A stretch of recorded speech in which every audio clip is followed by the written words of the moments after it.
Bismillahirrahmanirrahim. Assalamualaikum warahmatullahi wabarakatuh. Salam sejahtera bagi seluruh alam. Semoga kita semua sehat selalu dan dalam lindungan Allah, Tuhan yang Maha Kuasa.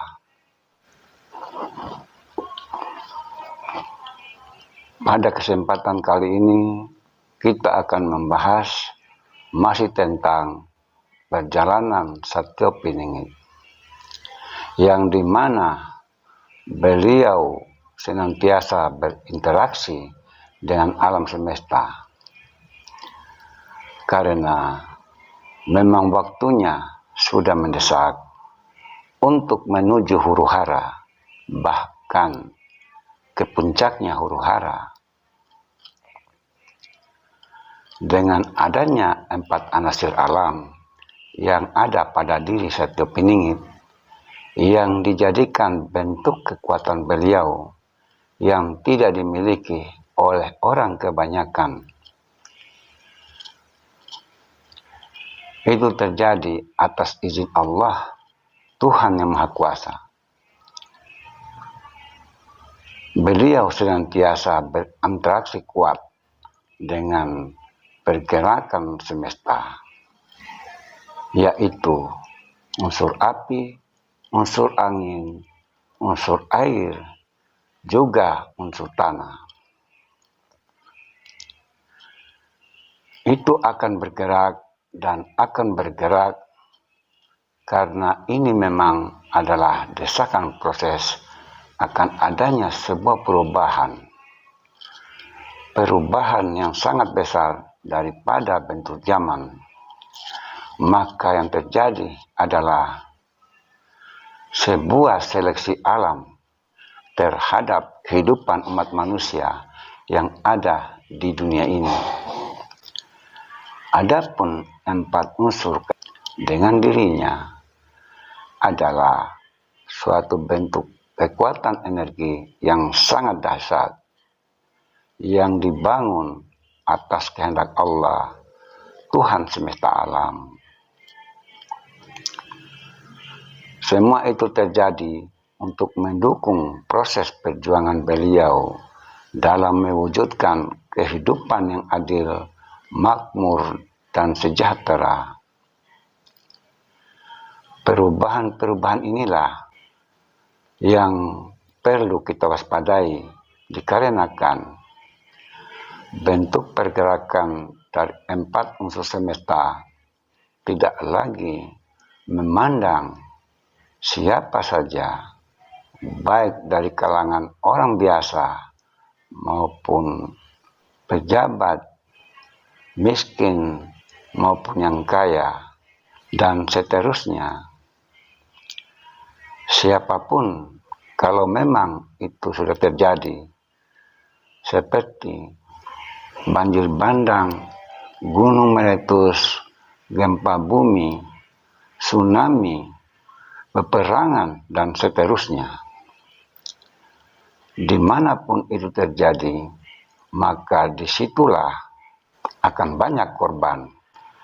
Adapun tentang kemunculan Satyopininggit, dapat dipastikan bila hal itu huru hara besar benar-benar terjadi, dengan tujuan untuk menenteramkan bumi dari berbagai macam persoalan-persoalan yang mengancam keselamatan umat manusia, dan yang mampu menyelesaikan itu hanyalah Sang Satyopininggit sebagai orang pilihan kekasih Allah, Tuhan semesta alam. Hanya beliau yang akan membawa kemakmuran bagi dunia, khususnya di Nusantara. Mengenai kemunculannya, memang masih belum bisa diketahui tentang di manakah sosok yang disebut sebagai orang pilihan itu.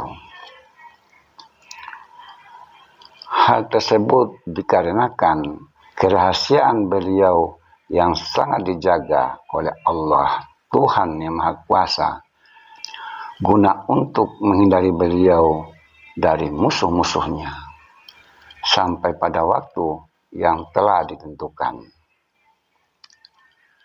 Kemunculannya bukan hanya sekedar pengakuan semata, akan tetapi akan ada pembuktian atas kuasa serta kehendak Allah, Tuhan seluruh alam. Sehingga kemunculannya diakui bahwa beliaulah yang sebenar-benarnya yang dikehendaki oleh Tuhan semesta alam. Maka akan muncul orang-orang yang akan percaya bahwa dirinya lah yang akan membawa kedamaian dan kemakmuran. Ketika bumi mengalami kehancuran diakibatkan oleh perbuatan manusia itu sendiri yang serakah, yang tidak mensyukuri nikmat Tuhan semesta alam yang diberikan padanya, beliau akan menegakkan keadilan, akan membawa kedamaian dan kemakmuran di muka bumi. Adapun tentang perjalanan hidup selama beliau belum dimunculkan oleh Allah, Tuhan semesta alam, bila dirinya difitnah, dihina, maka bencana-bencana akan bermunculan. Semua itu terjadi atas kehendak Allah, dikarenakan dirinya telah mencapai level manusia insan kamil, yaitu manusia yang sempurna. Sebagai bentuk kasih sayang Allah, Tuhan semesta alam kepada dirinya, sebagai walinya, sebagai kekasihnya, yang dimana di dalam diri beliau mengandung banyak rahasia tentang Tuhan semesta alam yang tidak bisa dijangkau dan ditembus oleh manusia kebanyakan pada umumnya, karena sesungguhnya kemampuan akal dan nalar itu sangat terbatas dalam menjelaskan tentang rahasia-rahasia Tuhan semesta alam. Jadi, ilmu tentang rahasia ketuhanan itu sangat tidak bisa diungkap, apalagi disebarluaskan kepada banyak orang. Yang namanya rahasia tetaplah rahasia. Jika diungkap, itu berarti bukan lagi yang namanya rahasia. Karena kenapa? Dikarenakan kemampuan sudut pandang tiap-tiap orang itu berbeda-beda, tidak sama, sehingga dikhawatirkan bagi yang tidak mampu dan tidak sanggup untuk mengamalkannya dapat menyesatkan dirinya dan juga orang lain.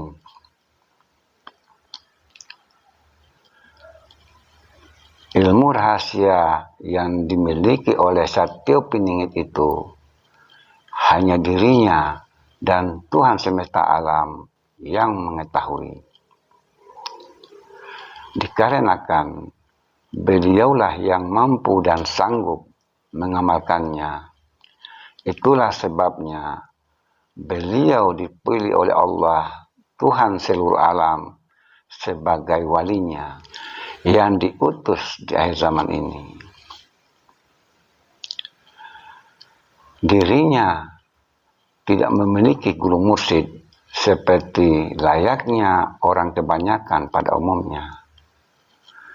Dalam mencapai ilmu, beliau senantiasa dibimbing langsung oleh guru yang hakiki. Tidak lain adalah guru yang sejati sebagai sumber dari segala sumber ilmu. Tiada lain guru pembimbing beliau itu, yaitu Allah, Tuhan seluruh alam itu sendiri. Namun demikian, Satyo Piningit, meskipun beliau memiliki kelebihan-kelebihan yang luar biasa, beliau selalu saja rendah hati kepada siapapun. Kiranya apa yang menjadi pembahasan pada video pendek ini, kita selalu diberi kesehatan, diberikan keselamatan, dimudahkan dari segala urusan, serta semoga kita selalu berada di jalan yang diridhoinya. Demikian, bila bermanfaat, disimpan, dan bila tidak, lupakan. Karena kebenaran yang hakiki itu hanyalah milik Allah, Tuhan yang Maha Kuasa semata. Sekian, wassalamualaikum warahmatullahi wabarakatuh.